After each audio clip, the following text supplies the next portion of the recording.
God has just completely used everything we have been doing here, and just lives are being saved, and it's amazing, and God is so good.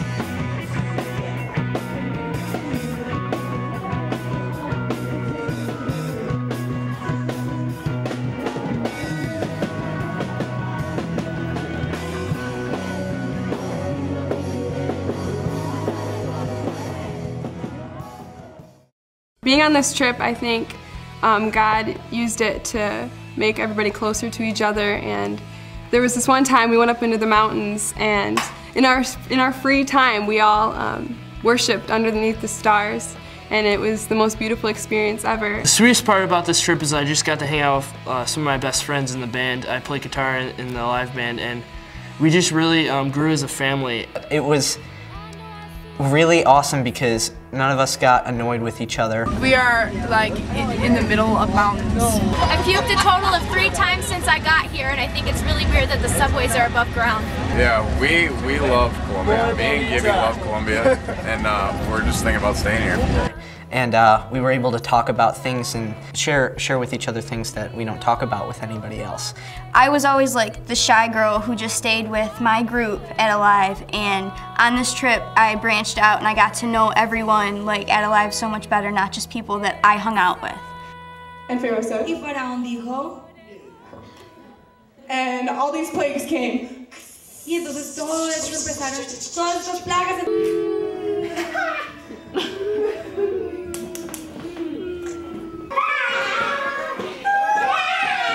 David was from the Israelites. David era un israelita. And Goliath was from the Philistines. Y Goliat un filisteo. Tiene mucho pelo. A la dos. A la tres. Dale, dale, dale, dale, dale, dale, dale. So we're in this place called Vajada, and this guy Carlos tells us that we have a 20-minute walk to this church. Turned out to be like 2 hours, something like that, and it started raining.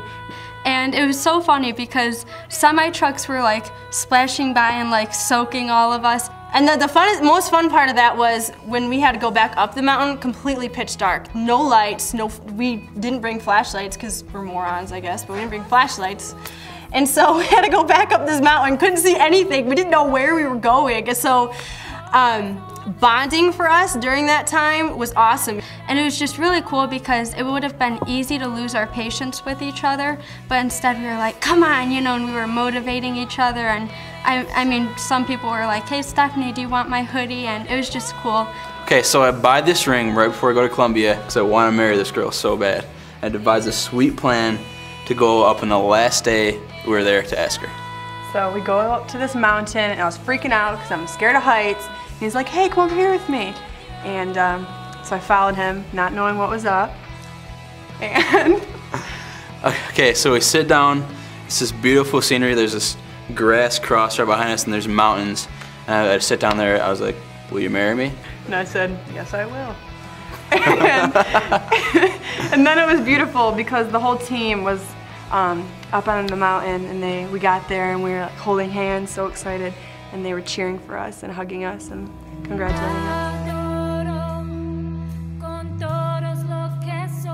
us. What I noticed about Colombia is that we had this whole list planned out, you know, what we were going to do every day, and I noticed that God always brought up different stuff for us, and everyone was really flexible to His plan, and if someone needed to do a drama or tell their testimony, people just did it. Me, Shane, and Ian, we did a seminar on purity, and we got to talk to both guys and girls about purity and what love is, and it was just so awesome because we saw them like really get affected by it, and we had so many guys come up to us afterwards just thanking us so much. We were in this park, and I was talking to this girl, and she was telling me how she was 16 and she was a prostitute, and she ended up pregnant, and her family like didn't support her and kicked her out, so she moved in with a lady who actually adopted her, and it was just so sad. But I got the chance to pray with her and just tell her that like God forgives her and He still loves her, and she was just telling me how much she just saw His love from me like when I worshiped, and it was just so inspiring. And there was this one time that we were at a medical outreach at a park, and 227 people got saved that day. And I just thought that was amazing. That we, God gave us the grace and let us all work together to bring that many people to Christ. I learned that no matter what doubts, no matter what unbelief we have, no matter what struggles we have, that if we're willing to step out for God and go, He will use us despite that, because He's big enough to handle our issues and our doubts and struggles.